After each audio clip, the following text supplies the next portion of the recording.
In 1985, the small town of Wilmington, Ohio, with a population of about 12,000 people, lived a measured life. It was a time when America was experiencing an economic boom, and in small towns people knew each other by name. Wilmington was a typical American suburb: neat houses with lawns, a local school, a church where almost everyone went on Sundays, and several cafes where the news was discussed. In this quiet place, no one expected that a family drama would turn the life of one of the local families upside down and shock the entire community. The story that will be discussed began unnoticed, but led to tragic consequences, leaving a mark on the memory of the residents. We are talking about the Davis family, whose life seemed ordinary until circumstances were revealed that no one could have predicted. This story is based on real events, taking into account the social and cultural characteristics of that time. The Davis family lived on the outskirts of Wilmington in a two-story house with a white picket fence. The father, Robert Davis, 45,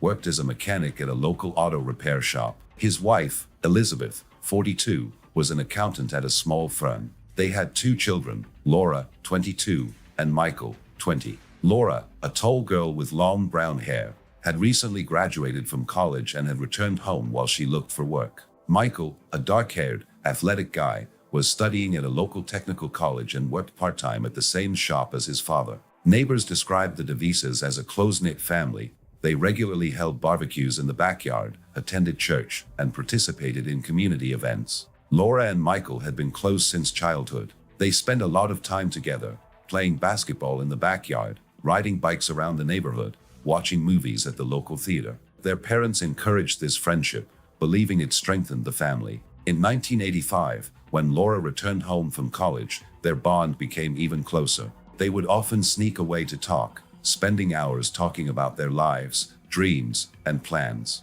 Michael would share his worries about the future with his sister, and Laura would talk about the difficulties of finding a job. Their interactions seemed natural, but over time, they began to go beyond the usual sibling relationship. Wilmington was a conservative town at the time. Family values and moral standards were strictly observed, and any deviation from the accepted rules was frowned upon. The Davises, like many others, tried to live up to these expectations. However, changes began to occur in their home that none of the neighbors noticed. Laura and Michael began to stay home alone more often, avoiding their friends. They appeared less often at town events, and their evening walks became more secretive. Their parents, busy with work, did not pay attention to this, believing that the children were simply enjoying each other's company after a long separation. In the spring of 1985, Laura began keeping a diary where she wrote down her thoughts. She mentioned feeling lonely despite her closeness to her brother. Michael, in turn, became more withdrawn, avoiding conversations with his father about his studies. Their behavior did not arouse serious suspicion,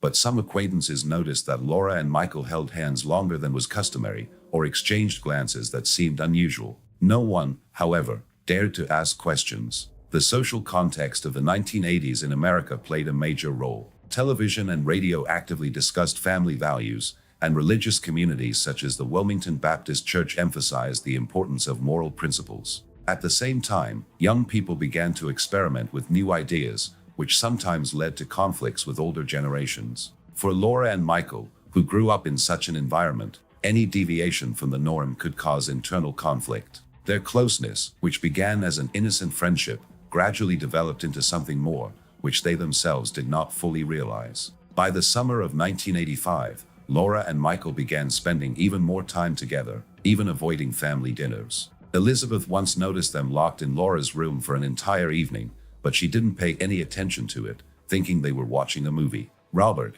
tired from work, rarely interfered with the children's affairs. The Davis family continued to live their lives, unaware that their familiar world was about to begin to crumble. By the summer of 1985, at the Davis home in Wilmington, Ohio, Laura and Michael had become even more secretive. Their closeness, which had once seemed like a warm family relationship, had developed into something they both carefully hid. Laura, a 22-year-old fresh out of college, and Michael, a 20-year-old engineering student, spent much of their time together. They often retreated to Laura's room or the backyard, out of their parents' sight. Their conversations became quieter, their glances more guarded, especially when Robert or Elizabeth were around. In June 1985, Laura and Michael began taking steps to keep their meetings discreet. They agreed to use certain phrases to communicate their plans. For example, If Laura said, "I'm going for a walk," it meant she was waiting for Michael by the old oak tree at the end of the street. These meetings took place late at night,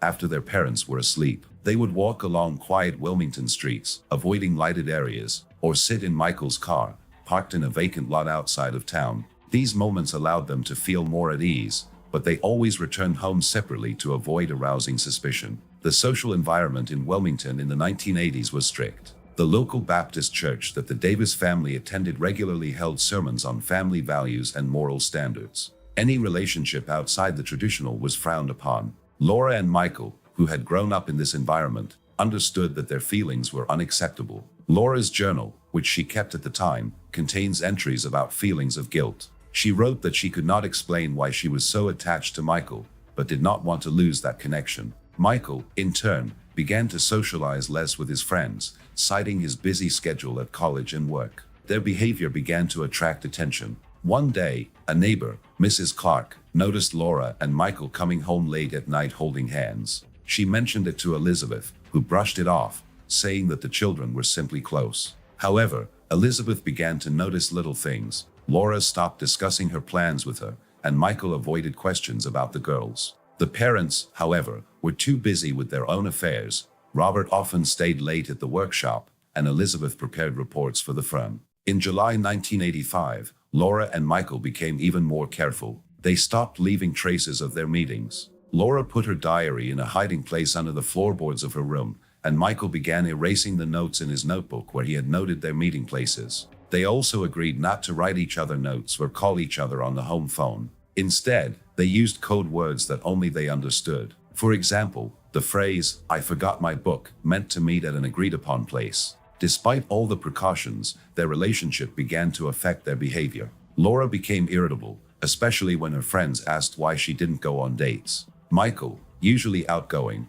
turned down invitations to parties, preferring to spend time at home. Their friends began to notice the changes. One of Michael's friends, Jack, once asked why he spent so much time with his sister, but Michael abruptly ended the conversation. The 1980s context heightened their internal conflict. The pop culture of the time, from MTV to Hollywood movies, romanticized love, but in conservative towns like Wilmington, any deviation from the norm was perceived as a threat to society. Laura and Michael may have felt trapped between their desires and the strict expectations of those around them. Their secret was becoming heavier, but they continued to find ways to be together. By August 1985, tensions were mounting in the Davis household. Elizabeth found Laura and Michael whispering in the garage one day and asked what they were talking about. Laura said she was talking to her brother about fixing the car, but Elizabeth thought she was nervous. Robert, who usually kept his hands off his children, noticed that Michael had become quieter. However, the parents did not yet connect these changes with anything serious,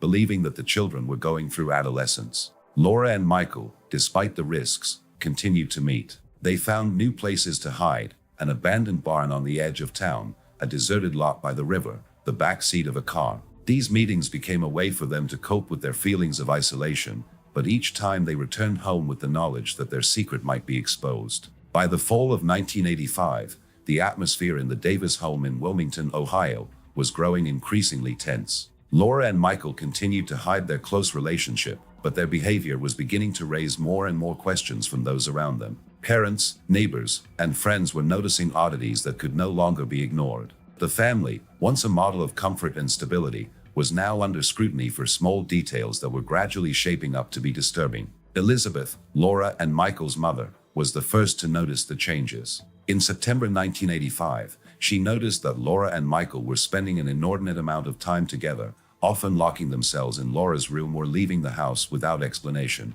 One day, when Elizabeth returned from work earlier than usual, she found them in the living room, sitting closer than usual. When she entered, they suddenly fell silent and moved away from each other. Elizabeth asked what was going on, but Laura quickly replied that they were discussing plans for the weekend. Elizabeth didn't press the issue, but the incident got her thinking. Robert, the father of the family, also began to notice changes. Michael, usually open and talkative, began to avoid communicating with him. When Robert asked about college or work, Michael answered briefly and evasively. One day, Robert noticed that Michael came home late at night, although he said he had been to see a friend. Robert assumed that his son was simply growing up and wanted more freedom, but he still mentioned it to Elizabeth. They agreed to keep an eye on the children, but did not consider the situation serious for now. Neighbors began to notice things, too. Mrs. Clark, who lived across the street, saw Laura and Michael leaving the house late at night holding hands several times. She told a friend who worked at a local church. Rumors began to spread, although no one dared to directly accuse the Devises of anything inappropriate. In Wilmington, where a family's reputation was of great importance, such talk could cause serious damage. Laura and Michael's friends also noticed the changes. Laura's friend Sarah would invite her to parties, but Laura would always decline, citing tiredness or busyness. Sarah once asked why Laura spent so much time with her brother, but Laura abruptly changed the subject. Michael's friends, in turn, noticed that he stopped going to the bar or football games with them. Jack, his best friend, once tried to talk to Michael alone, but he brushed him off, saying he had a lot to do. The social context of Wilmington in 1985 added to the pressure. The local Baptist church the Devises attended preached vigorously about morality and family values. The pastor often spoke about the importance of maintaining boundaries in relationships, especially within the family. These sermons likely increased Laura and Michael's feelings of guilt, but they continued to hide their affair. Laura's diary began to record the difficulty of pretending to her parents and friends. She wrote that she was afraid their secret would be revealed, but she could not stop. In October 1985, the situation escalated. Elizabeth found a note in Laura's room that said, "Meet me by the river at 10. The note was unsigned, but the handwriting resembled Michael's. Elizabeth decided to talk to Laura, but she said the note was from a friend. Elizabeth didn't believe her, but she didn't make a scene. Instead, she began to keep a closer eye on the children, checking where they went and what time they returned. Robert, for his part, noticed that Michael was becoming nervous. One day, while they were working together in the workshop, Michael dropped a tool and reacted harshly when his father asked if everything was okay. Robert assumed his son was worried about his studies, but he told Elizabeth anyway. The parents began to discuss whether to confront their children directly, but they feared that this would only alienate them. At the same time, rumors in town were growing louder. At one of the church meetings, someone mentioned seeing Laura and Michael in a car in a vacant lot. This information reached Elizabeth through a friend,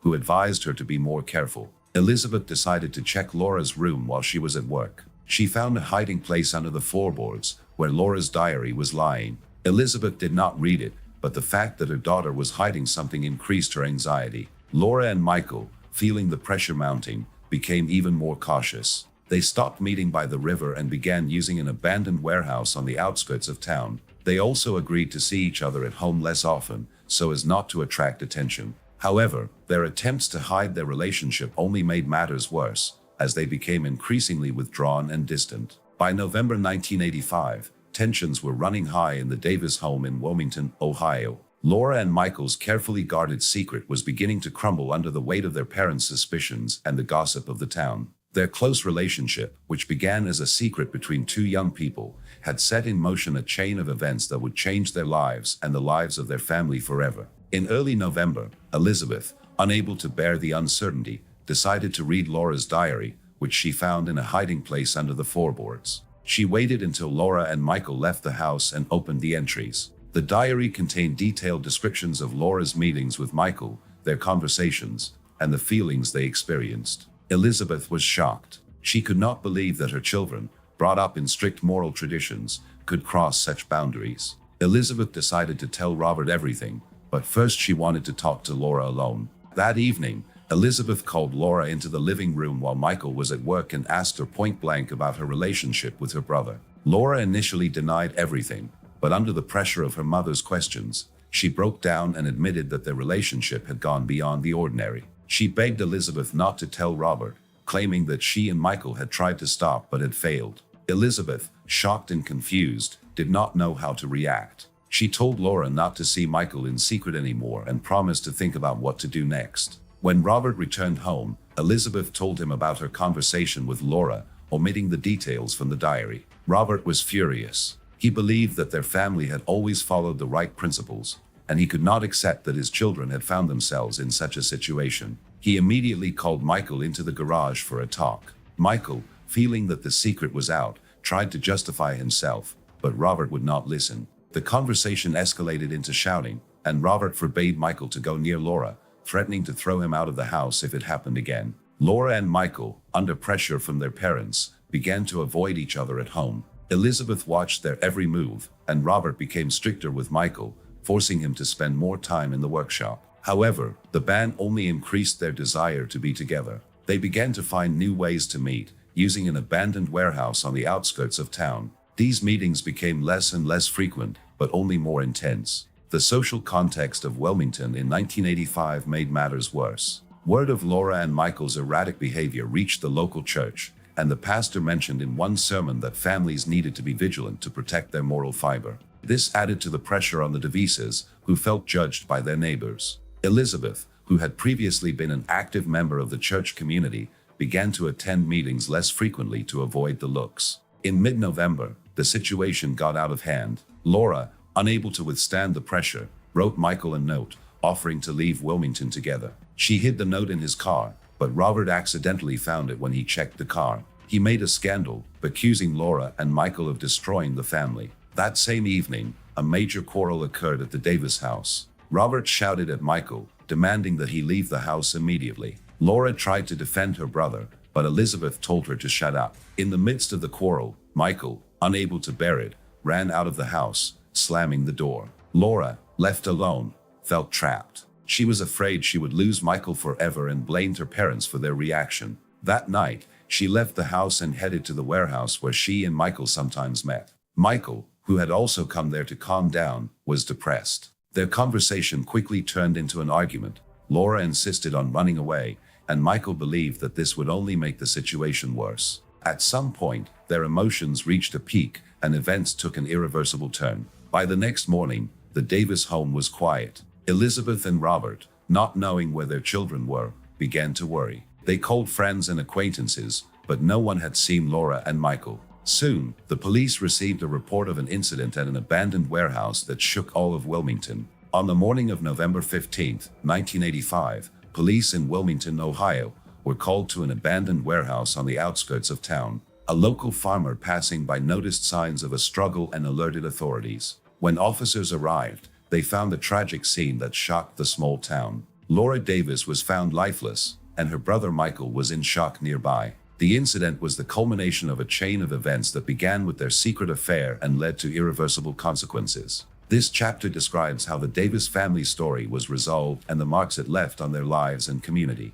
Police immediately cordoned off the warehouse and began an investigation. Michael was taken to the station for questioning. He was depressed, barely able to speak, and unable to explain what had happened. Investigators determined that Laura had died from injuries sustained in a physical altercation, but details remained unclear. The case soon attracted local media attention, and Wilmington newspapers began to fill headlines with stories of the Davis family tragedy. Residents of a town accustomed to a quiet life were stunned. Elizabeth and Robert arrived at the police station after learning what had happened. Elizabeth was inconsolable, and Robert, usually reserved, looked broken. They could not believe that their family, which had seemed ordinary until recently, was at the center of such drama. The police informed the parents that Michael was in custody and the case was classified as a criminal one. Elizabeth and Robert refused to comment to the press, but rumors of Laura and Michael's affair quickly spread throughout the city. The investigation lasted several weeks. Investigators studied Laura's diary,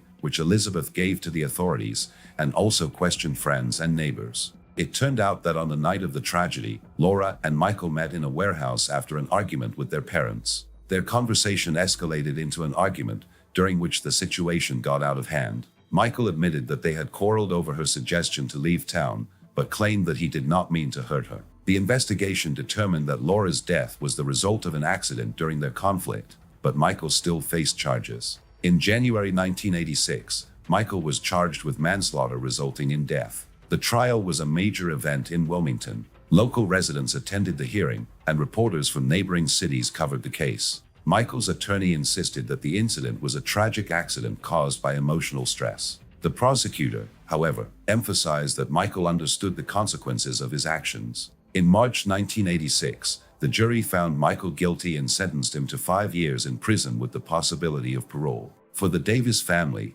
the verdict was another blow. Elizabeth and Robert stopped appearing in public, avoiding neighbors. They quit their jobs and moved to another city to start anew. The church community they had once been active in was divided. Some sympathized with their grief, Others condemned them for failing to prevent the tragedy. The Davis home was sold, and in Wilmington, their names soon became associated with a sad story. The social context of 1980s America played a role in how the case was perceived. The conservative values espoused in towns like Wilmington made Laura and Michael's story the subject of heated debate. Some residents blamed their parents for not being supervising enough, while others pointed to societal pressures that left young people with little space to openly discuss their feelings. A local newspaper published an article highlighting how strict moral standards could lead to isolation and internal conflict. Michael served 3 years of his sentence and was paroled in 1989. He never returned to Wilmington after his release and is rumored to have settled in another state under a new name.